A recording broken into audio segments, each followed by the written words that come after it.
At dahil dyan, eto na nga yung ating mobile printer. Noon ko pa nakikitang may nagpapatry sa akin ng portable printer. So, eto na guys. And i-figure out ko lang kung paano to gamitin. So, eto na. Nakita ko na kung paano gamitin at na-charge ko na rin siya. So, ang first step na gagawin na i-download yung kanilang app na nandito naman sa kanilang manual. So, super easy lang naman yung ma-download. And then, after nyo ma-download yung kanyang app, i-connect nyo lang yung app dito sa inyong printer and it should be okay na. Kapag ka na-connect mo siya, makikita mo dyan kung ilang percentage na yung battery niya. And you can print from here also. Kumuha lang ako ng module ng pamangkin ko para matry natin. And by the way, meron siyang kasamang paper kapag ka darating sa'yo. But depende kung anong i-order mo ha. Ako, nag-order ako ng with 10 papers kasi parang sabi, thermal printer daw ito eh. So, it needs thermal paper. Pero mamaya, itatry ko kung baka pwedeng yung bond paper lang. So, here, ayan siya. So, make sure daw na naka-adjust yung ito niya, depende sa size na gagamitin mo. And then, i-insert natin yung paper from here. Dapat kakainin niya. Ayun, kinain niya.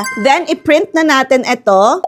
Print. Page 1 lang muna. Print selected pages. And then, mag-a-ask sa'yo ng paper type. So, piliin mo lang kung ano yung gamit mo. So, sheet of paper, A4 size. And then, let's try to print. Printing daw. Ooh, it's printing, guys! Ayun no! Tada! It's printing. But ito ay thermal paper. Guys, letter short bond paper lang pala to, hindi pala A4. Mali pa yung sinelect ko. So now, ito try naman natin sa bond paper lang kung po pwede, kung gagana siya. 70 GSM lang pala ito ha, itong bond paper. So tingnan natin kung tatanggapin niya. What did it do? Ba't niya nilalabas? I-try ko ulit. Ayaw niya.